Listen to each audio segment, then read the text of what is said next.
My name is Jane Borowski, host of Invisible Tears. This podcast will be about my story in my words, talking about my own personal experiences in self-healing.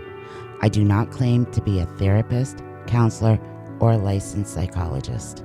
Hello, my name is Amanda Bedard, and I'm the co-host, producer, and editor of Invisible Tears. I'm a Reiki master, certified professional life coach, spiritual coach, wellness coach, and a counseling practitioner. Some of the content you will hear in this podcast may be disturbing to some. Viewer discretion is advised. But it is our hope by putting this information out there that we may help others to heal. We will always be a platform for truth and healing. Brought to you by Glassbox Media. This is Invisible Tears.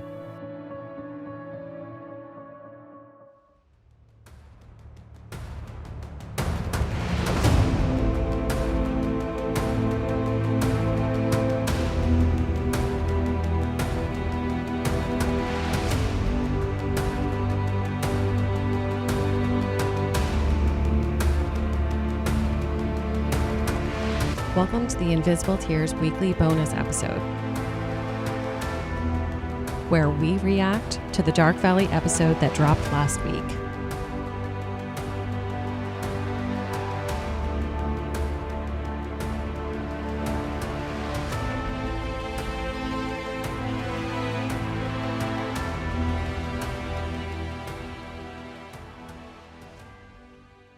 So this episode, we're doing a reaction to Chapter 11, In Memoriam of Dark Valley. Jane, take it away. Welcome to Invisible Tears. I'm here with my co-hosts Amanda and Drew. Hey guys. So we got a lot going on. Jeez. Getting ready for CrimeCon, our first CrimeCon.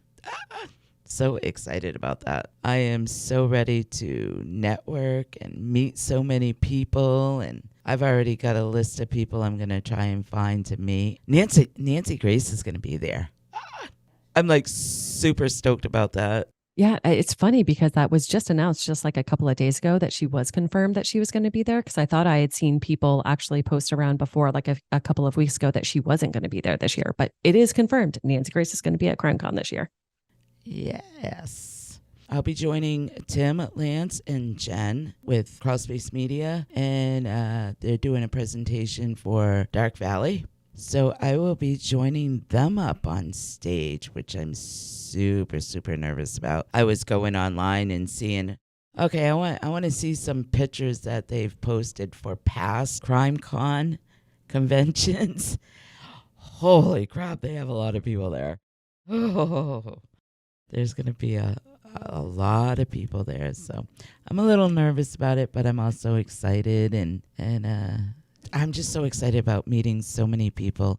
I mean, as I'm sure you guys are, all these podcasters that we listen to, and we'll actually meet them in person. So yeah, I got quite a list of people that I'm going to try to meet up with, and super excited about that. But seeing as how we're talking about Dark Valley, I guess we can start with our reaction, which this one was kind of, I thought, interesting. She brings up a lot of really good points. Drew, why don't you start us off? Because I know you had concerns last week about trying to make everything fit into one person of interest, or a couple of persons of interest. I'm sure you have a few questions about that.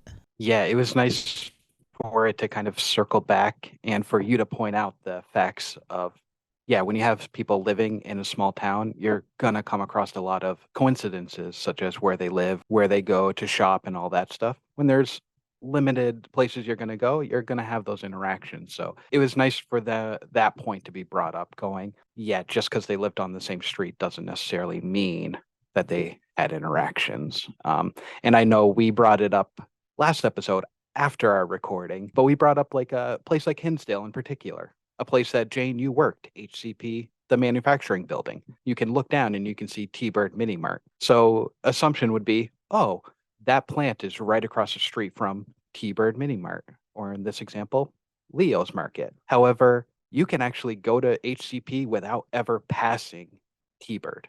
Being able to point out how the small town feel really does allow for a lot of coincidences to happen. And I thought that it was great how towards the end of the episode, Jane, you sort of reiterated that and wrapped that back up with a phone call with Jen, sort of reminding her about, this is a small community right now. Remember it back in the 80s. I mean, when we really think about it, all of these coincidences, how small this community was, the proximity of Larry with the apartment buildings, with who lived there and who lived close. And then the factory. I mean, did the majority of the community probably work in that factory? I thought it was great how you actually circled back with her about that and made sure and helped to keep an open mind about the conversation.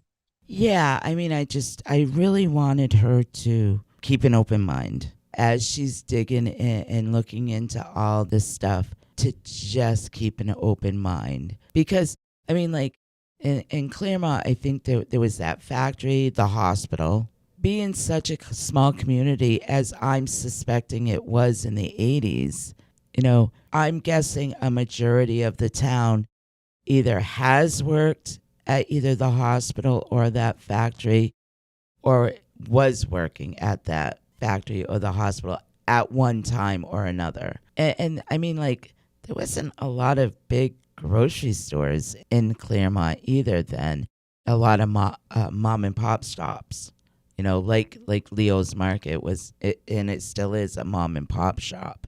So for people to go in and out of that store, or even from the factory, go in and out of that store, drive by that store, I just didn't find it really abnormal. I felt like it was small town. Everybody knew everybody. Same with where they lived.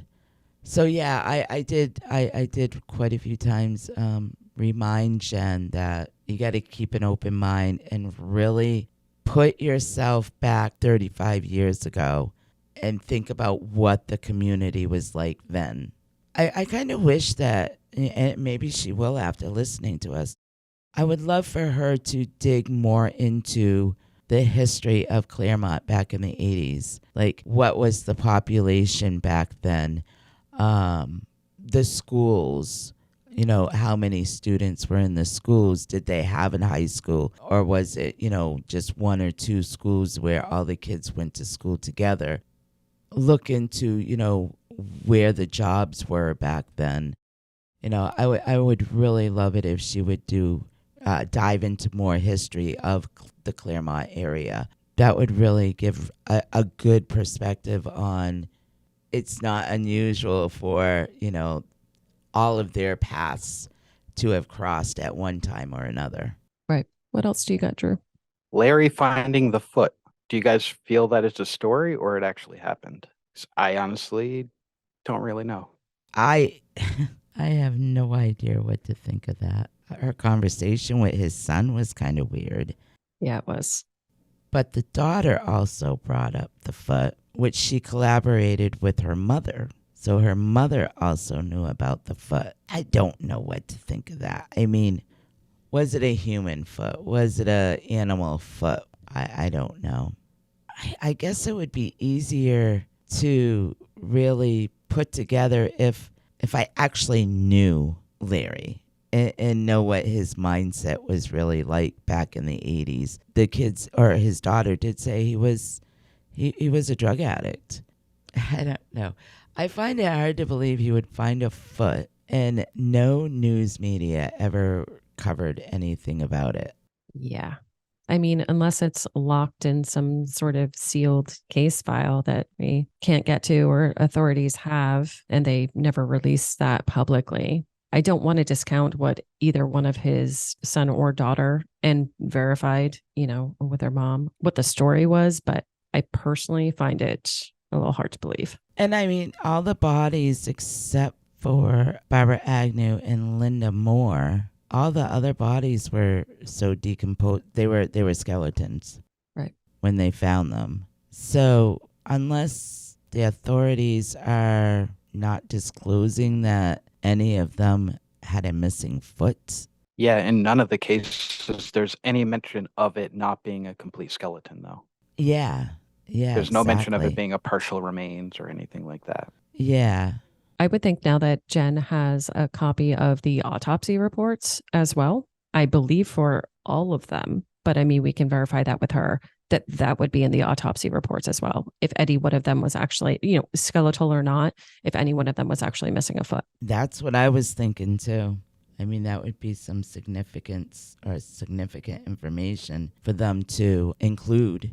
She never mentioned that in any of those autopsy reports that she found or was given. That's kind of freaky.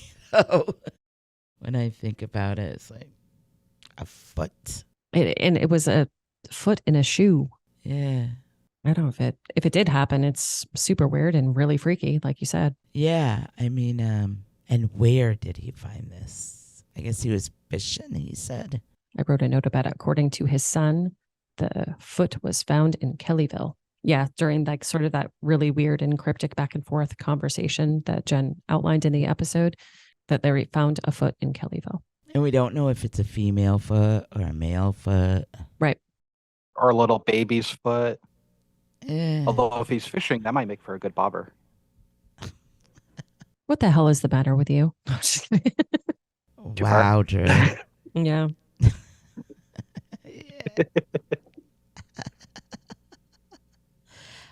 Yeah.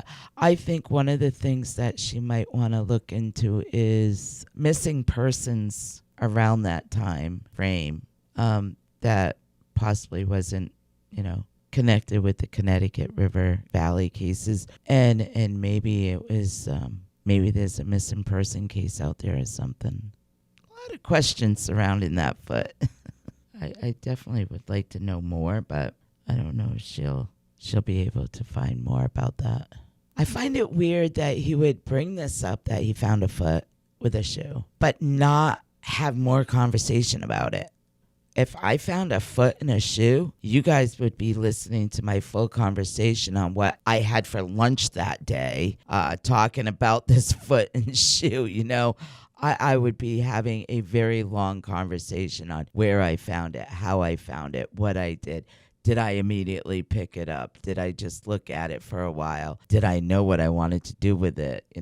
I would go into a conversation about me bringing it to the police and what they did with it and what they wanted to do with it and how they questioned me. And I would have had a very large conversation about this. But everybody, like the daughter and the son, they're like very little conversation about it. All I know is he found a foot in a shoe. But to me, I would think he would have had a much larger conversation about this with somebody.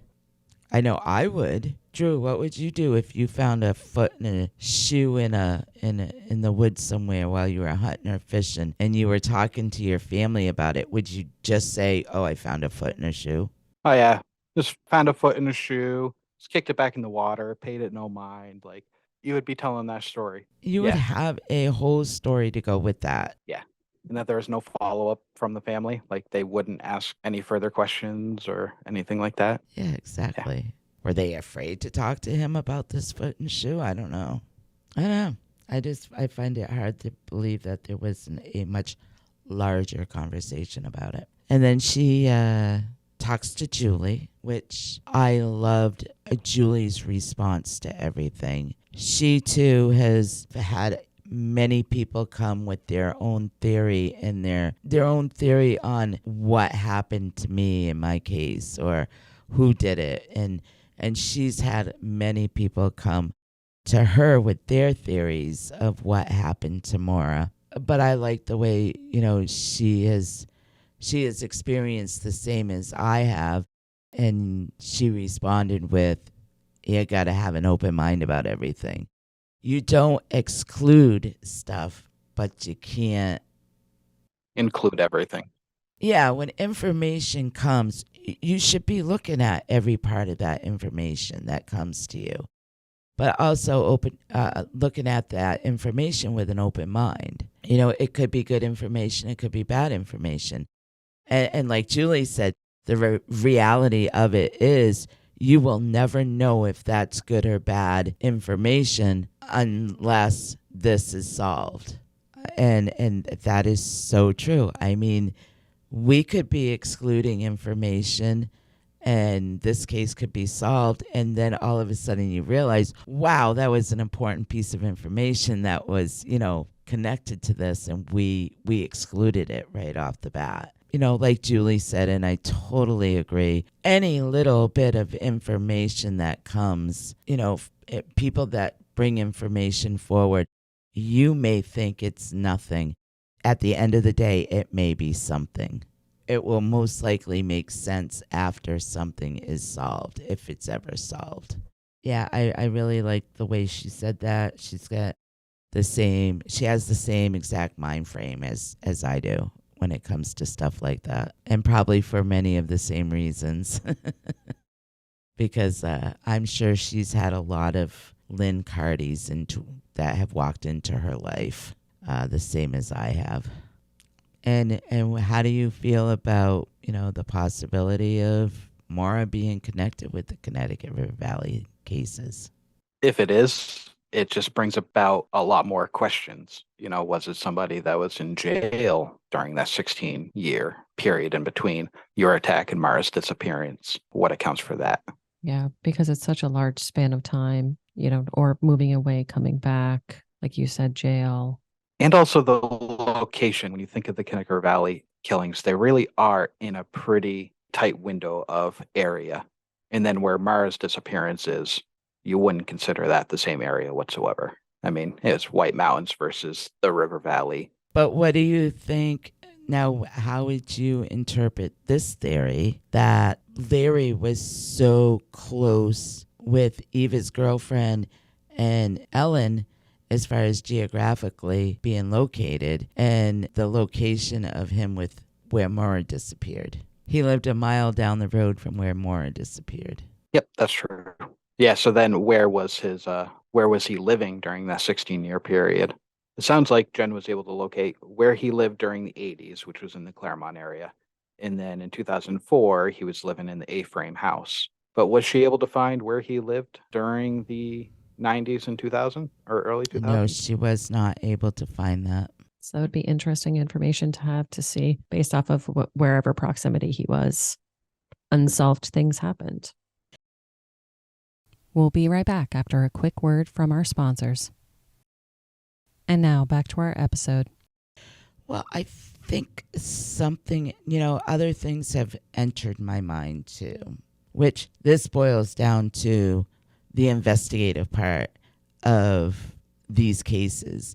Now, there's been talk from the investigators in my case that there's a fingerprint lifted off my car that still has not been identified. So you take that fingerprint, and I kind of wonder, were there fingerprints found on Ellen's car that were not identified? Now, could they match that fingerprint that they've got off of my car with any of those fingerprints off of Ellen's car? That would automatically connect me and Ellen's case, okay? Then you take Maura's car. Now, did they fully fingerprint Maura's car? Say there's some fingerprints on Maura's car that are not identified and connected to anybody, which I kind of have my doubts that they've done that, because Julie, I don't believe, has ever been fingerprinted. But has Julie ever had contact with the car then? All right, I'm going off track with that. All right, anyway, so if you take Maura's car and say they did their work, they did their job, and they fully dusted her car in and out for fingerprints, and say they found fingerprints that were not identified by anybody. Take that fingerprint that they found on my car and see if it matches up with any of those on Maura's car. And if there is, then that's a direct link. I wish I knew. Did they lift fingerprints off of Maura's car? Did they lift fingerprints off of Ellen's car? And were they ever compared with the fingerprint that was lifted off of my car? I wish I knew. Yeah. I wish I knew. Do we know if they still have the fingernail scrapings? I don't know that. I don't know. Yeah. We would hope that they would, since that it was initially collected as evidence, but yeah, no confirmation of that. While we're on the subject of fingerprints, though, something just popped into my mind as you were talking about, where fingerprints collected various places. So, of course, we wish that they were in the other cases, but we know for a fact one was with your case and it was not identified. As we're specifically looking at either one of the Moulton brothers, have you received confirmation that the fingerprint has been run and it's not been identified over the years? I have been told by the state trooper in Keene they have ran that fingerprint but have never gotten a hit. I had mentioned to them that, have you ran it, like every 5 years? Because you never know what, somebody might be arrested in within that 5 years or so. And all I was told was it's been a long time since they've been ran. It probably would be a good idea if they ran them again. Gotcha. I was just thinking about how Jen did outline the record that the Moulton brothers, that both Larry and Claude did have. That since they do have a record and they had arrests, they would actually have been fingerprinted and would have been in the system. That thought just popped into my mind. Yep. I agree. It's a very good point. Yeah, it's true. Jen also mentioned that they were questioned by the police department in the 80s. So I know that was an open question that we had. Last reaction was, okay, they were on the radar, so they had been questioned. Yep. I wrote down a note during the episode. I believe it was in the back and forth with Larry's son that Jen had when he actually said that he had been questioned by law enforcement in the 80s for the Valley murders.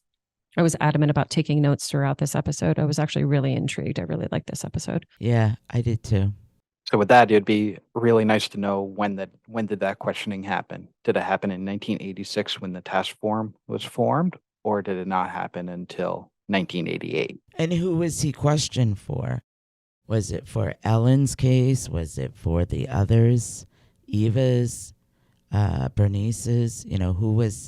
Whose case was he actually questioned for? Was he questioned before it was known that it was a serial, before 1986? Because they didn't realize it was a serial killer until 1986 when the task force was formed. Or was he questioned after the knife? Right. Well, no, the knife wouldn't have happened until well after 2004, correct? Oh, Yep. yeah. But his son doesn't specifically say when he was questioned. I have a note that he said that he was questioned by law enforcement in the 80s for the Valley murders. Oh, in the 80s. Okay. Mhm. Okay. Yep. I had missed that. Yep. Yeah, because I know we brought it up last time going, okay, if the Moulton brothers are involved, the theory was that they were questioned by the task force in 1986. Would they then, try to commit a murder in 1988 just by going a little bit further south? So this was a confirmation that they were at least spoken to by the police department in the 80s. Now, need a little bit of clarification as to when in the 80s. Was it before or after your attack? Yeah. But then you got to kind of wonder, all right, that would have given them like, whoa, I'm being questioned for these murders. You would think would make them a little nervous or whatever, suspicious that, hey, I'm on the radar. But with the history that they had in Claremont, was it really unusual for them to be questioned about cases like this? So would they have been thinking, oh, I'm being, accused of blah, blah, blah, blah, blah. I'm being accused of these murders. Or was it just like they've been questioned about so many cases because of their history that it never really triggered anything in them where they thought that they were a suspect? They probably thought that he could pretty much talk himself out of that situation. Yeah, where they brought in and questioned about every single thing that happened in Claremont. Yeah. We don't know. Maybe. Yeah. But you figure once they were talking about the Mara case, there would have been some mention of, the cops are constantly questioning us about absolutely anything that happens in this area. But it doesn't say whether they've actually been questioned in the Mora case. I don't think they ever were. I could be wrong, but I don't know that they were actually ever questioned about the Mora case by the authorities. By Fred, yes. Fred and Julie, absolutely. but I'm not quite sure that they were by the authorities. I don't remember hearing anything about that. I really wish that they would take evidence that they found in Morris and take evidence they found in me and Ellen's and the Connecticut River Valley cases and see if any of this evidence, crosses with each other. Yeah, links up in any way. Yeah, links up in any way. And if it does, would that really put more focus on the Moulton brothers? To me, it would. If any of Maura's stuff matched up with any of our stuff with the Valley cases, I would be like, wow, we really need to look at these Moulton brothers. I would think that they would really bring the investigation more in that direction if they hadn't already, which I doubt they have. But I don't know. I still look at all this stuff with an open mind. I wish there was a way that we could include or exclude some of this stuff. But until the authorities talk to us and until the authorities, obviously they'll never share what they have. But if they did, that would answer a lot of our questions. But unfortunately, we probably will never get that information unless Jen gets real creative on how she finds out information, which she has done a fantastic job with so far. Any more about that and the Moulton brothers? And you guys want to talk any more about that stuff? Before we get into your hypnosis, because I know we're going to unpack that. Drew, did you have anything else? I just had a couple of other interesting points about that Dr. Matt Wooster that Jen spoke with. Oh yeah. Not really, except for there was just one comment that Jen had made, and it's one of those where I can understand exactly where she's coming from. How when she started to do the deep dive, Jane, your attack in particular, she just keeps replaying it over, trying to figure out what happened. I know, Jane, you've been doing that since day one, but I know I've been doing that for the last 20 plus years, just constantly replaying it over your head, trying to figure out, is there something additional that could be found? What really happened, what happened before, what happened after. So I don't know how many times, drive by Gamarlos and the thought does cross my mind and just trying to think back as to what happened. So in the episode, Jen speaking with Dr. Matt Wooster, that was really interesting. And I know I love statistics and I love numbers. It was interesting to hear that 40% of serial killers work with a partner at some point. That, for some reason, that really stuck with me. I didn't actually think that it was that prevalent. And that's a huge, huge percentage. I'm not sure if you guys have any thoughts on that. I thought it was a large percentage. But then when he started describing, it doesn't necessarily mean that 40% of them that had partners or worked with somebody else, that they also did the killing. He also talked about some of them gave alibis, fake alibis, false alibis, helped discard a body, stuff like that. So at first I was like, wow, that's a huge number. But then when he started describing what some of the partners actually did, yeah, it's a high number. But in my mind, I know there's some, but when a serial killer is married and has a wife, I know there have been some serial killers where the wives knew nothing and was just as surprised as everybody else when they solved that case and knew who the serial killer was. But I think that there's a lot of wives out there that have known something was off with their husbands, had suspected their husbands of doing unthinkable things to people. And I have no doubt in my mind that these wives have absolutely given false information for alibis to try to cover up for their husbands. So at first I was surprised, but then the more I thought about it, yeah, I think it kind of makes sense. I mean, does it seem like a high number? Yeah, sort of. Yeah, no, that's a great point with looping in those types of, with categorizing that sort of just like the aiding and the helping and looping that in with that statistic that makes more sense as to why it's so high. The differences that he outlined between the solo and the team serial killers, though, and saying that the majority of the time that teams, their motive is financial gain, and Yeah. solos use more intimate methods.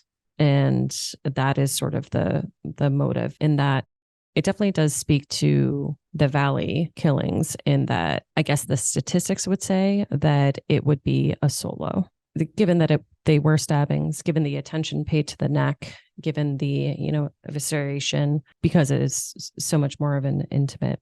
So Yeah. I thought that was interesting. Yeah, I did too. The only one I really, and I still agree with Jen, I question is Ellen's was solo. There's so many questions with that one. The logistics just don't make sense No. with it being solo, right? I mean, and it was good and interesting to hear Philpin actually quoted in saying that when Ellen's car was found, it was locked, the keys were inside, and there was no blood inside. So no attack that resulted in any sort of blood loss occurred inside her car. Yeah. So how did her car get over there and she ended up? Yeah. There's so many questions where hers. But so I do question whether hers was solo or not. Hypnosis. How did it feel, Jane, hearing the pieces that were played of your hypnosis? Obviously Jen had sent me these videos of my hypnosis a few months ago, before she actually did this episode. Respectfully, she asked me if it was okay to use it on Dark Valley. I appreciate that so much. Jen's been really great about making sure I'm okay with what she's putting on her episodes, especially when it's got to do with me and in my case. So I did hear it a few months ago, and I'll give some a little bit of background or a little bit of behind the scenes. Jen had emailed me these videos of my hypnosis, 2 of them, actually 3, I think. And when I received them, I was at home. I was laying in bed one night and decided, okay, I'm ready to watch these. Now, I've never seen these. This is the first time I've ever seen my hypnosis tapes. So I laid in bed and I watched. Obviously you guys heard what was on the tapes. I actually saw myself sitting there. And I have to say I was like really, really thin. Had good hair. I was only 22, so I thought I looked pretty good at that age.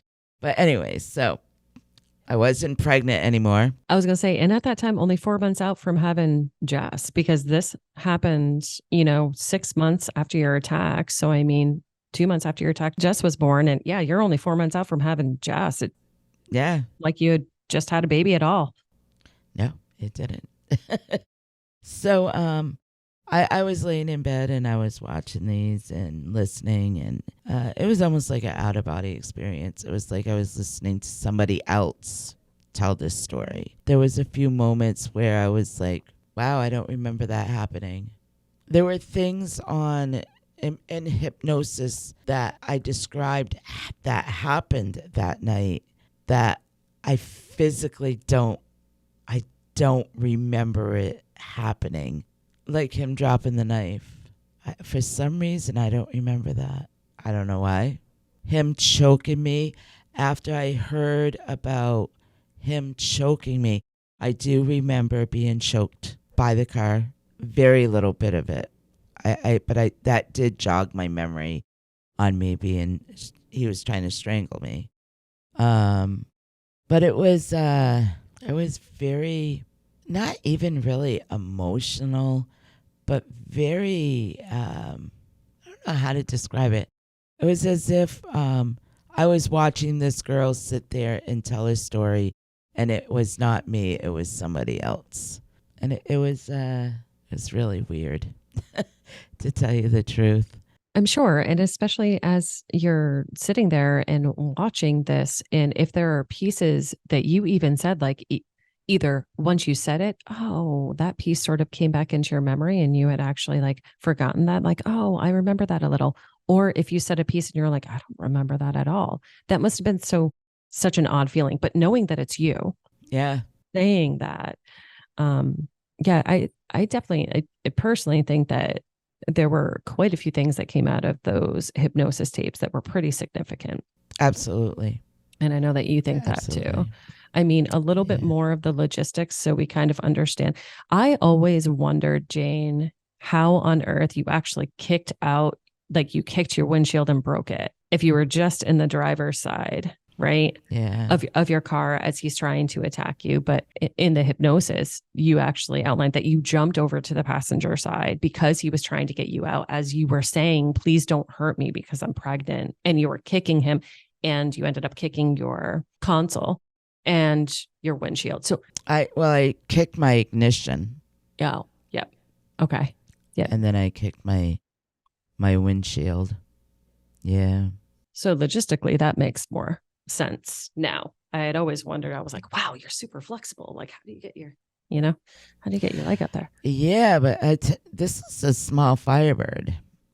Mm-hmm. And I had to jump over, and it was a standard. So I had to literally hop over a console and a stick shift right over to the other seat. Yeah, hearing that he actually choked you like outside the car because he like dropped the knife. That was another interesting piece of logistics too, I think. And then we had known the pieces about the license plate. So it was good to hear those sort of reviewed and played again. But then also I think it's not that you knew the person. Hold on, can we get back to the license plate before? I do have something on that one. Yeah. It sounds like when you can hear Mike LeClaire on the video, once they are able to identify at least the beginning 662, and they know that it's New Hampshire registration from 1988. Now, when hearing Mike, once he got that information, his approach was, okay, I'm going to look at every Wagoneer in any license plate that has been reported stolen that has 662 in it. Why wouldn't they just look at every vehicle or every registration that began with 662? If there truly is only 999 possibilities, that means, okay, you're talking to 999 people. Is that truly too many people to talk to try to see if somebody has answers? Now, as far as a license plate being reported stolen, can you two right now tell me, do you know for a fact both of your license plates are on your vehicle right now? Nope.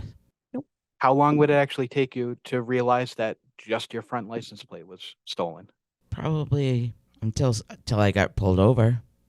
To be honest with you. Using that as the basis of, okay, we're only going to look at these license plates or these registrations. Why not focus on every single one? Now, I hope that they did change course after that and did look at every single registration, but who's to say that there was a license plate that started with 662 of a vehicle that was an SUV, not a Wagoneer? Now, we know that they probably looked at other SUVs, but it does seem like if you do have it narrowed down to 999 possibilities, why not go through every single one and talk to every single person?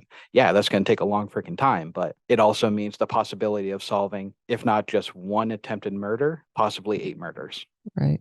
I think Philpin actually ended up in that conversation of that clip. I think Philpin ended up actually telling him that, right? Like, don't actually limit the car when you're searching for it. So I think Philpin actually made him circle back. And you're right, Drew. I hope that he didn't end up limiting anything and really just looked at everything with 662 at the beginning. But Jane, did you ever hear what came out of that? No, never. 35 years later, still unsolved. So did they look at every vehicle or every plate, do a printout of all the license plates and who they belong to, and pay visits? Who knows? yeah, like what if the 662 license plate was actually registered to an Oldsmobile, but it was somebody that had access to a Wagoneer and just did like Mike talked about in the thing, just a screw job changeover. And therefore, you're driving with a plate that's not necessarily registered to that vehicle, but it doesn't raise suspicion to authorities. Exactly. Yep, it would only be caught if a cop ran the plate when they were following you, if the description of the vehicle didn't match the plate. But unless a cop does that, then it's a legal plate on a car. But see, that's when it boils down to after that hypnosis session, I really never had any contact with them after that. So I never really knew what direction or where they've ever gone with the whole investigation. So this is a specific question for us to actually ask when we start speaking with people about your case, when we actually get those meetings on the books. And one of the specific questions I think to ask, I mean, not just like who is head of your case, right? But also other specific questions like this, like, hey, in my hypnosis, this information was given, and we can actually even give around the date range and who it was given to. The specific license plate information was given to Michael Clare. I never heard anything about it. What ended up happening? That sort of thing. I kind of wonder if they even know these tapes still exist, if they have these tapes as part of evidence. I mean, have they looked at them? Any of them? Cold case unit, is it in my case file anywhere that these tapes still exist? Kind of interesting to find out.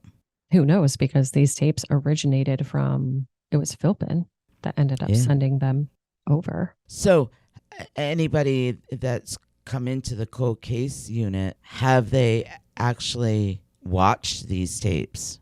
I know if I was coming into a cold case unit and I was opening up a case that hasn't been looked at in 20 years, and all of a sudden I saw these tapes, I would want to sit down and watch them.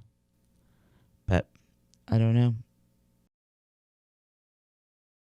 We'll be right back after a quick word from our sponsors. And now back to our episode. So the other interesting piece of information that came out of the hypnosis. Now I want to preface this with Jane. When I asked you that question about is there somebody in yours, Dennis's, Lindsay's life that just hung around?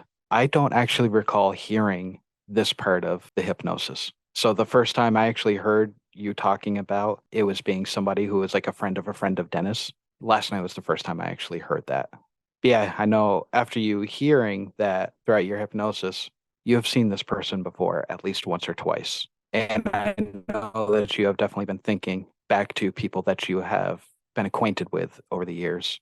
Oh, I have. Has anybody jumped out at you? No. Within the hypnosis, you did not say that you actually knew this person, right? Just that there was familiarity in their face, and almost like you could have literally just seen them in passing, like in any store, on the street, or anything like that. But there was some sort of familiarity in the face.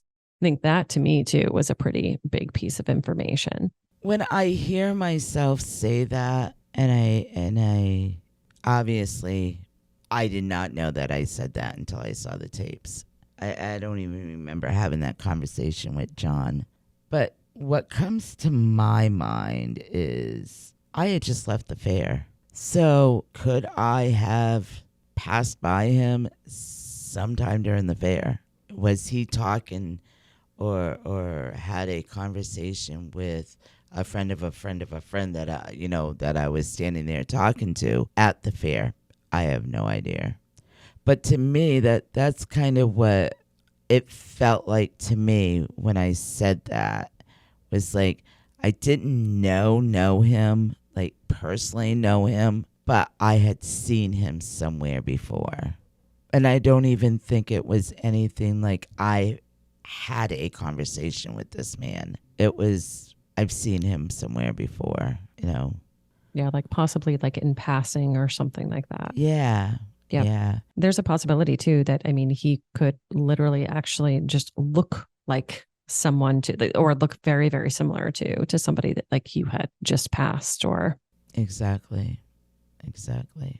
But yeah, Drew, that is interesting that the line of questioning that you have been asking Jane, especially as of recently, trying to, like jog her memory with people that have stuck around and people that have just sort of, hung around and tried to, just from afar see how she's doing, kind of see how the case is doing. It's interesting that in hearing this from the hypnosis, that was your first time actually hearing this. So it's interesting you already went on that path before hearing the hypnosis.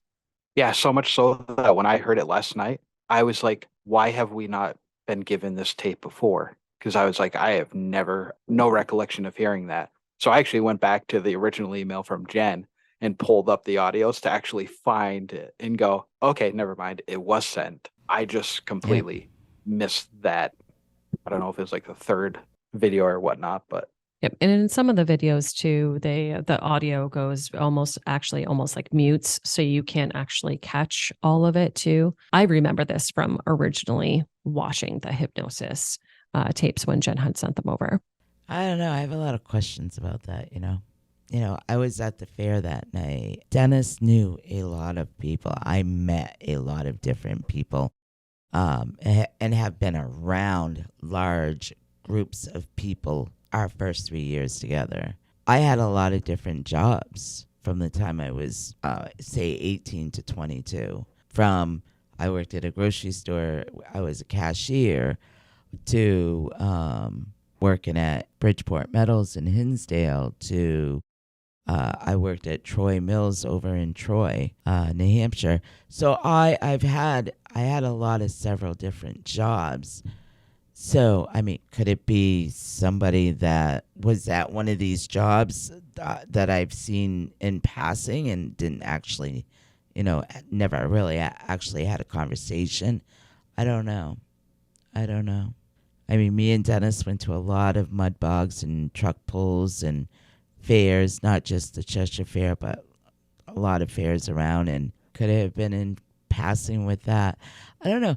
Hypnosis is kind of like, it gives you information, about things that you kind of like block out of your mind or whatever. It helps you remember more specifics of what has happened to you. But it also, I don't know, it was just kind of really weird that I had said that, because to this day, I don't feel like I knew him. I don't feel like that I knew him, that I had a conversation with him, that I've ever, personally have met him. To this day, I don't feel like that. That night when he was there, he was a perfect stranger to me. Somebody I did not know. has Dennis ever commented on the sketch on it if he recognizes it at all? No. Has he ever talked about it, or has he just flat out said, I've never seen this person before? Yeah, he's said that he did not know who that was. Yeah. Okay. See Drew's mind going over there. Well, I don't think we'd ever actually heard whether Dennis really did have an opinion or any thoughts of who it might be or anything like that. Trust me when I say, had Dennis had a suspicion of someone, we would have known it. They would have known it. He would not had just kept quiet about it. And he definitely would have found that person and confronted that person. I have no doubt in my mind about that. Maybe it's the foot that Larry found. Dennis did find him. Bring it full circle. No, he would have just, if it was somebody that he suspected, we would have definitely known. Especially at that time. I mean, this person tried to kill not just me, but his child. I know with Dennis's past, you hurt someone that can defend themselves. All right, no, it's not right, but that person can defend themselves. You hurt a child that cannot defend themselves. That's a whole different, that brings it to a whole new level with Dennis. Yeah, and he does not let that go, and he does not take that lightly. So if he had any suspicion on who may have tried to kill his unborn child, we would have definitely known. So yeah, I don't think it's just a matter of he just never talked about it. I think he just genuinely just did not Yeah, just honestly didn't know. recognize. Yeah, definitely did not recognize who the hell that was. I only asked that because you can almost picture Dennis, where if there's like a 2% chance he might think it's somebody, he would keep that to himself. I can picture him. I don't know. He's not very open book. So it very is much a picture. Something has to be very black and white with him for you to know where he stands. I don't know. I'm just talking. I'm not making sense right now. I'm just trying to think, and words are just you are coming out. making sense. Dennis can be, especially the older Dennis gets, he can be a very reserved guy. Like, doesn't really share a whole lot of his opinions sometimes. When he was younger, that was all different. If Dennis was pissed off at you, you definitely knew it. It was like, but he doesn't forget. Like, I'll give an example. We were in a bar one time, and this was before I even was pregnant with Cheyenne. We were in a bar one time, and you're pregnant with Cheyenne? Pregnant with Jessica, right? Jessica. This was before I was pregnant with Jessica. Sorry.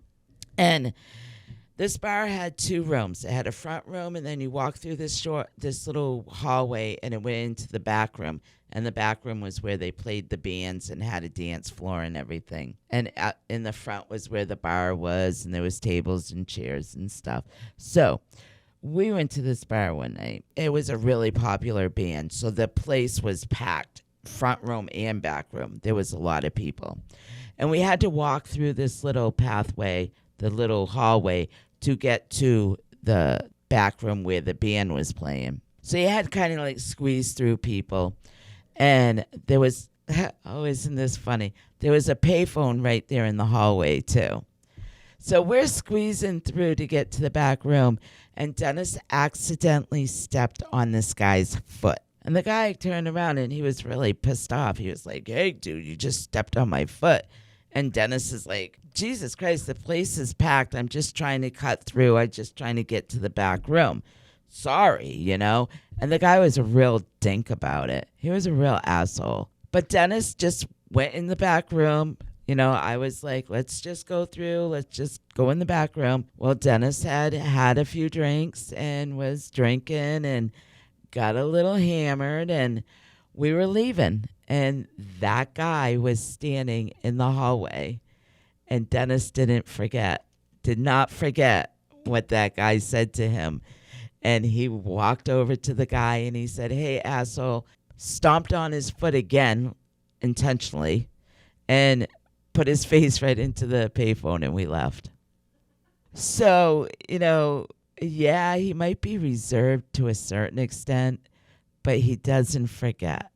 You do something like that, or you're an asshole like that, he might let it go and might let it fly for a little while, but he's still thinking about that. He thought about that guy for 2 hours, and then walking through saw that guy standing there and decided to pounce. So, yeah, if he had any suspicion on who this was, eventually he would have gone to that person or the people that knew that person and would have definitely made some noise.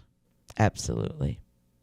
Yeah, that was a Dennis story back in the 80s. So does that make sense to you now, Drew? Oh, it does. Describing him a little bit? Yeah, because the Dennis that I know is, hell, it's after Devin was born. Yeah. That much more reserved, laid back. Yeah. So you're right. That's what I'm envisioning is that Dennis versus what he was like before. Yep. Yeah. Yeah, he was very different. After we had the kids, he like really matured and stopped going to the bars and all that stuff, and just became more reserved about things versus what he was like when he was 20, 21, whatever. It's funny how kids will make you mature like that. Yeah, isn't it? Settle down a bit. Yeah. Getting back to the hypnosis tape, I mentioned the left hand a lot. He had that knife in the left hand. Had his hand on my wrist.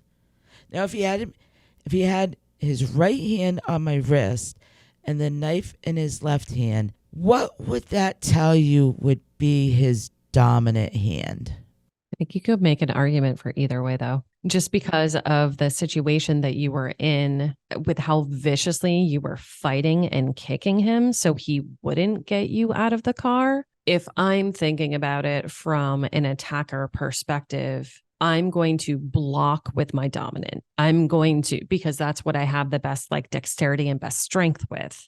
So even though he went to pull out the knife with his left hand, after you were outside of the car and he had actually dropped the knife, when he went to pick up the knife, he picked it up with his right. And you had actually outlined that in the hypnosis. So I'm going with he's probably right-handed. That's my opinion. Yeah, and then I think when we outlined the attack and his body placement to yours, right-handed was the one that really made sense. Yeah. What do you think, Jane? I don't know. I guess, I mean, when we start thinking about the placement, the placement with him stabbing me, it would be right hand. So, yeah, most likely the right hand. I'm just trying to think, like, as a guy, what do I keep in my right pockets versus my left pockets, and does it make like sense? Like my keys are always in my left pocket, even though I'm right hand dominant. Really? Yep, my phone is in my right pocket, and yeah, even my wallet. It's funny when I would carry it in my back. When I carried it in the back pocket, I'd carry it in the right side, but if it's in my front pocket, I put it in my left pocket. So I'm like, there might not be any rhyme or reason as to which side you would be holding a knife on and actually pulling it out from. Yeah, I was just trying to think through like what my instinct would be in if I were carrying a weapon on me. Like when I carry, it would be on my right because I'm right-handed. But I can't actually like picture carrying around like a knife, like a hunting knife, like on a belt in like a sheath or anything like that. You know what I mean? So I don't exactly know where I would position that. Yeah, I don't know. But see, that's where if he pulled the knife from his left side, that would mean that he had a knife holder or something on his left side. But that, I mean, well, yeah, he could actually reach over with his right hand and take it out of the left side if he wanted to take it out real quick. That's So, true. yeah, I guess that's... I'm trying to picture like a contractor wearing the contracting belt. Then I have a hammer hanging down to the side. Is it going to be on the dominant hand where you have to kind of lift up, or would it be easier to go across the body and lift something out? Yeah, that's a good point. Just sort of like the reaching across with the dominant hand. Yeah. That's why if anybody out there has any input as to, any fishermen or hunters, how do you normally carry? Yeah. Do you carry it on your dominant side, or is across the body a little bit easier to get out? Right. Yeah.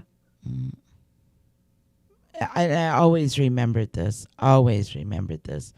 A lot of people have asked me over the years, well, you ended up behind him. You really didn't look at the license plate.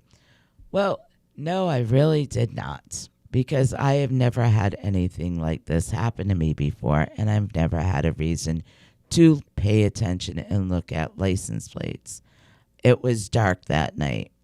Under hypnosis, I had explained how dirty the license plate was. So to actually try to read the license plate was really difficult. But people don't forget, I'm also driving down the road with a shattered windshield.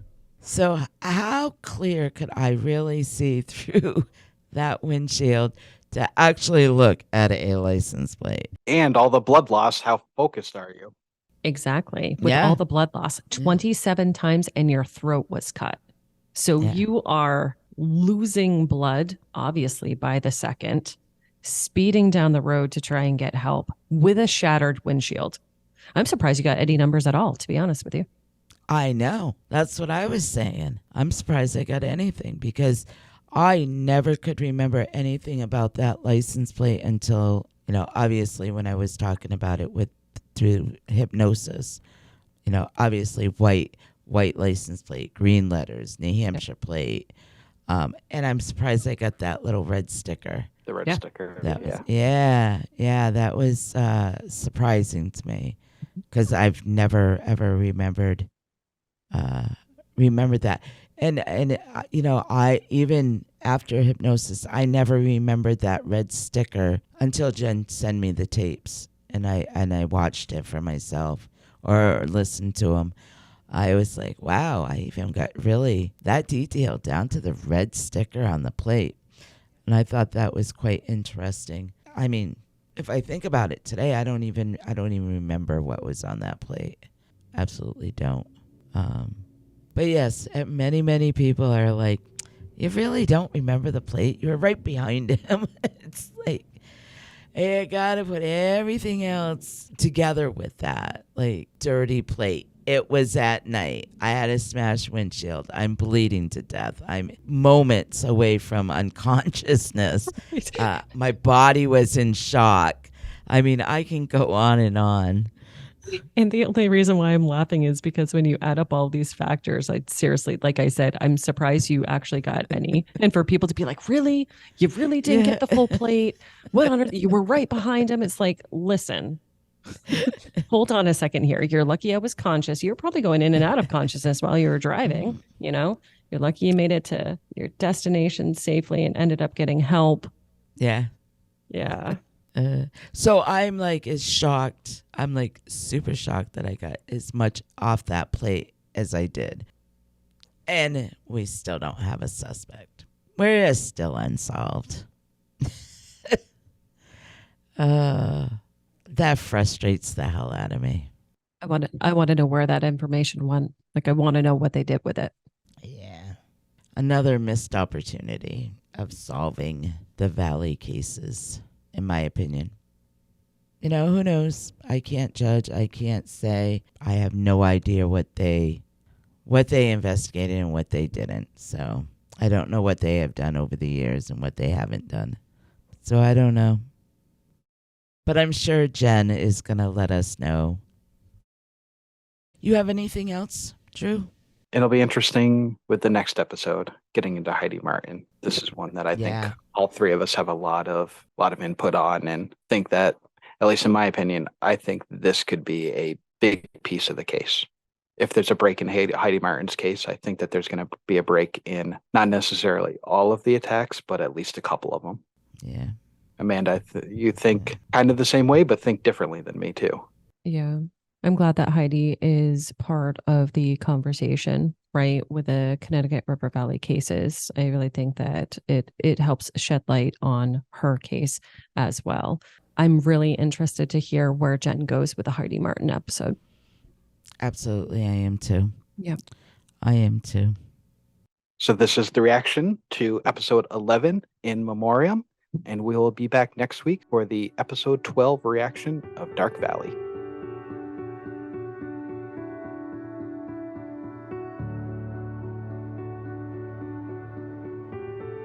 Thank you all so much for listening to this episode of Invisible Tears. Make sure you subscribe to our podcast to hear all future episodes. Click into our link tree too in the episode description to find and follow us on all our social medias. And it also links to our website, invisible-tears.com, where you can keep current on any events that may be coming up, read more about Jane and the team, and read more about all the Connecticut River Valley unsolved cases.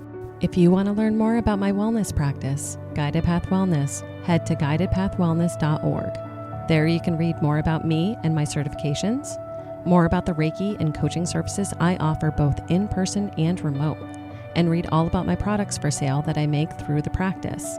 Feel free to utilize the Contact Us section on the website with any questions, or utilize that free 15-minute consultation booking button if you have any questions about what might work for you. Evil may exist in this world, but we will not let it win. See you next episode.